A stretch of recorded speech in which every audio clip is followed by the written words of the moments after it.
Hindu psychology में माया यानी illusion का जिक्र है।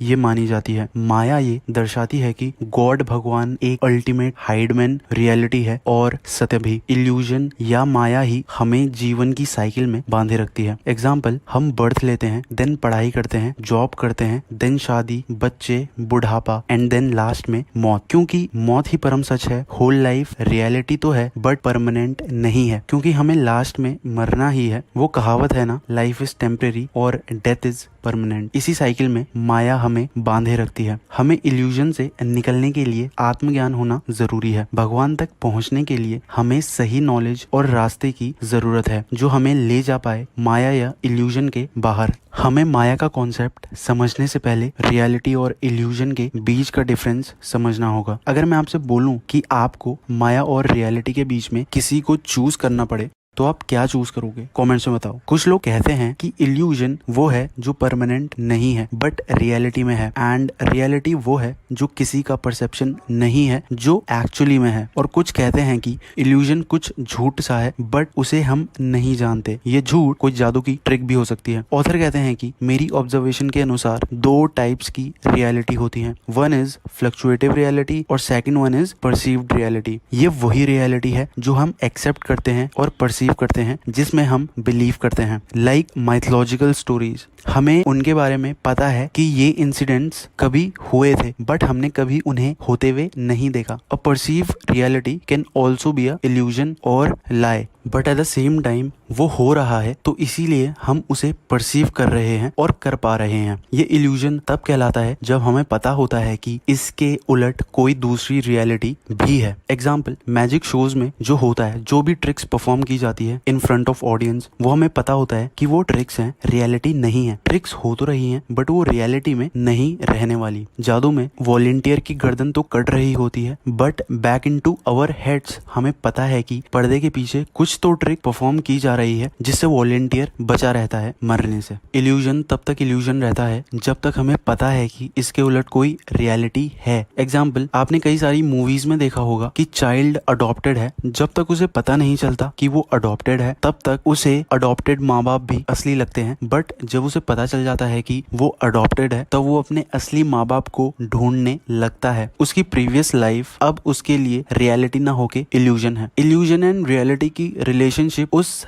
गिफ्ट और रैप्ड बॉक्स जैसी है। Flashy shining wrapping is the illusion and जो अंदर गिफ्ट है वो रियलिटी है। तो ये अब हमारे ऊपर है कि हम रैपर को रियलिटी मानते हैं या उसके अंदर गिफ्ट को, जो कि रियल में रियलिटी है। माया का कॉन्सेप्ट इस एग्जाम्पल से बेहतर समझा जा सकता है। जो नेचर, लाइफ एंड हमारी डेली प्रैक्टिस है, जैसे कि हम सुबह उठते हैं, स्कूल या कॉलेज जाते हैं या ऑफिस जाते हैं और डेली स्ट्रगल करते हैं, ये सारे के सारे शाइनिंग रैपर्स हैं उस गिफ्ट बॉक्स के जिसके अंदर गिफ्ट रखा है जो कि अल्टीमेट डिवाइन और रियलिटी है। दोस्तों, इसे एक और एग्जांपल से समझते हैं। एक पति अपनी डेथ बेड पे होता है, मतलब वो मरने वाला होता है, और वो उसी टाइम अपनी पत्नी से एक सवाल पूछता है और उसे कहता है, मैं तुम्हें इस सवाल के लिए माफ भी कर दूंगा अगर तुम सच बोलोगी तो। वो अपनी पत्नी से पूछता है कि हमारे 4 बेटे हैं, 3 बहुत हैंडसम, बहुत इंटेलिजेंट, बहुत उनकी पर्सनैलिटी अच्छी है, चौथा ही अलग सा है, मुझे उसे लेके डाउट है कि वो मेरा खून है या नहीं। तभी वाइफ बोलती है, वही आपका खून है, बाकी के 3 नहीं है। तो इससे आप क्या समझे? जीवन भर वो बंदा इल्यूजन में जीता रहा कि ये 3 मेरे ही खून है और चौथा नहीं, जबकि चौथा ही उसका असली खून था। उसने अपना माइंड उसी में सेटिस्फाई कर लिया था। ये उस सवाल को पहले भी तो पूछ सकता था बट वो जी ही इल्यूजन में रहा था। उसने गिफ्ट खोला भी नहीं था, वो रैपर में ही सेटिस्फाई हो गया था।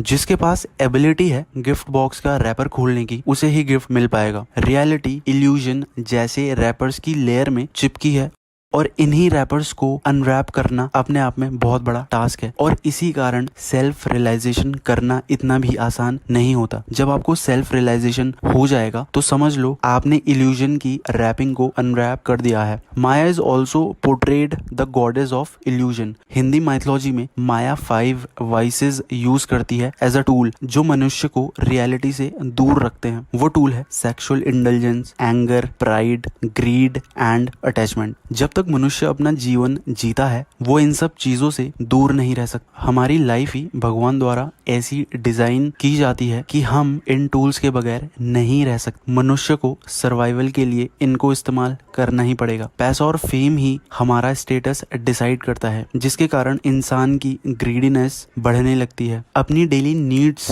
रोटी, कपड़ा और मकान के लिए दिन रात मेहनत करता है और इसी साइकिल में घिरा रह जाता है। देन जब उसकी फैमिली होती है तो उसे अपनी फैमिली की नीड्स को फुलफिल करना होता है, जिसके कारण उसका फ्रस्ट्रेशन, गुस्सा बढ़ने लगता है। हमारी लाइफ में एक ऐसा टाइम आता है जब हम किसी से अटैच होते हैं, जिससे हमें उस इंसान से अटैचमेंट होने लगती है, इमोशनल एंड फिजिकल। इसी कारण माया का लूप हमारी लाइफ में बढ़ने लगता है और रियलिटी हिडन हो जाती है माया की लेयर्स में। It takes a lot of discipline, truth and reach to the god. Example, बहुत टाइम पहले जब कभी चिकन पॉक्स का इलाज नहीं बना था तो उस टाइम जिस किसी को भी चिकन पॉक्स हो जाता था उसे लोग सोचते थे कि ये किसी डाइटी या किसी बैड स्पिरिट का शिकार हो चुका है, उस स्पिरिट का ये इंसान गुस्सा झेल रहा है। जब चिकन पॉक्स का इलाज निकल गया साइंटिस्टों द्वारा तो वो बीमारी इल्यूजन नहीं रही, अब वो परमानेंट रियलिटी है एंड डॉक्टर उस चीज से इल्यूजन का रैप हटा पाए। आप कुछ भी अनरैप कर रहे हो तो आप उसकी रियलिटी को परसीव कर रहे हो, जो कि असल मायनों में रियल है। ऐसा जरूरी नहीं है कि आप सिर्फ एक ही रियलिटी में जियो, कभी कभी मल्टीपल रियलिटी होती है जो कि पर्सपेक्टिव पर डिपेंड करती है। परसिवरेंस नोशन क्रिएट करती है एंड नोशन बिलीव क्रिएट करता है। Like the surface of the water in the ocean, वो ब्लू कलर का अपेयर होता है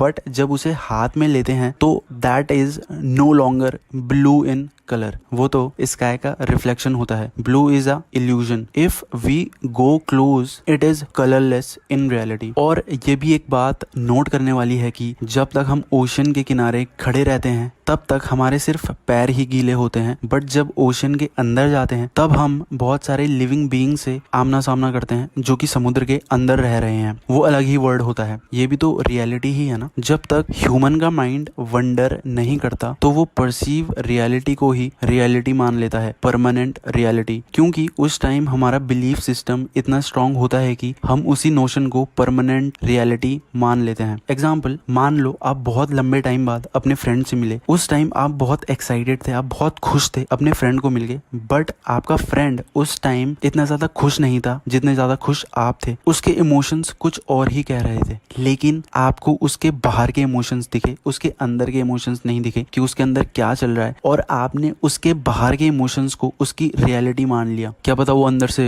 इतना ज्यादा खुश ना हो, क्या पता वो किसी और चीजों से अपने आप को दुखी फील कर रहा हो, या ऐसा भी तो हो सकता है कि वो अपने ट्रू इमोशंस ना दिखा रहा हो। यही होता है, हम अपनी सेंस में बैठा लेते हैं कि यही रियलिटी है, जबकि वो पूरी तरह से रियल नहीं होता। ऐसा एक और एग्जाम्पल ये है कि आजकल सोशल मीडिया में सब लोग खुश रहते हैं और खुश रहने का दिखावा करते हैं, अपने आप को इंटेलेक्चुअल दिखाते हैं, लेकिन आप खुद ही सोचो ऐसा क्या कंप्लीटली होता ही होगा? कमेंट्स में बताओ। ऑथर कहते हैं कि जो पिचर प्लांट होता है उसकी स्मेल बहुत अच्छी होती है, बट रियलिटी में उसके ऊपर मच्छर बैठते हैं और कार्निवोरस प्लांट्स उसे खा जाते हैं। रियलिटी में वो प्लांट मर चुका होता है, बट मच्छर को अभी भी उसकी फ्रेगनेंस की प्रेजेंस फील हो रही होती है। हमारा माइंड इसी तरह से डिजाइन किया गया है कि हमें जिस चीज से सेटिस्फेक्शन लगता है हम उसे ही बिलीव करने लगते हैं। हम जिस चीज के लिए सर्च कर रहे हैं अगर वो हमें मिल जाए तो हम उसी में सेटिस्फाई हो जाएंगे। बाबा लोग भी हमारे साथ यही करते हैं। वो किसी ट्रिक से आपकी लाइफ में क्या चल रहा है वो बता देते हैं, जिसके कारण हम उनसे इम्प्रेस होके उन्हें बिलीव करने लगते हैं, क्योंकि हमारा माइंड हमको सॉर्ट ऑफ सेंस दे रहा होता है सेटिस्फेक्शन की। इसीलिए अगर कोई भी चीज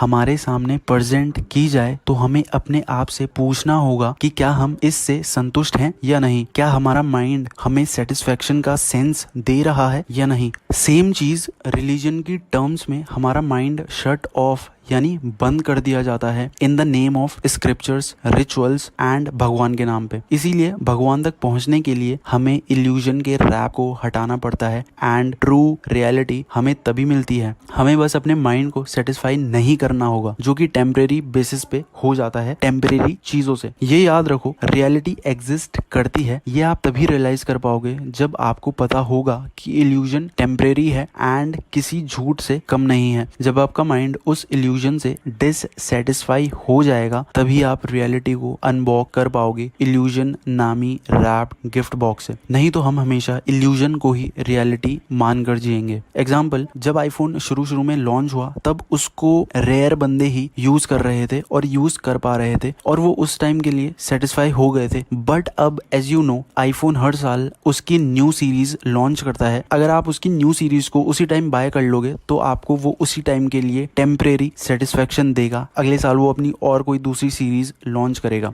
और फिर आप उस नए आईफोन को खरीदने में लग जाओगे और ऐसे करते करते ये साइकिल कंटिन्यू आगे चलती रहेगी। एनलाइटमेंट हमारे ही अंदर है। हम जिस एनवायरनमेंट में रहते हैं वो मैटर नहीं करता कि आप कितने स्पिरिचुअल हो या नहीं, आपको सिर्फ अपने ही अंदर एनलाइटमेंट जगाना होगा। जब आप हर चीज को एक ही नजरिए से देखोगे, आई मीन आप हर चीज में अपने आप को देखोगे तो आप आत्मज्ञानी बन जाओगे, क्योंकि वी ऑल आर वन। दोस्तों, ये जो भी इंफॉर्मेशन मुझे मिली है ना, ये मुझे मिली है रियलिटी ऑफ स्पिरिचुअलिटी इन कलयुग नाम की बुक से। अगर आप भी चीजों के बारे में डीपली जानना चाहते हो तो इस बुक को पढ़ सकते हो, लिंक डिस्क्रिप्शन में है। मेरा नाम सौरभ है। Thanks for watching.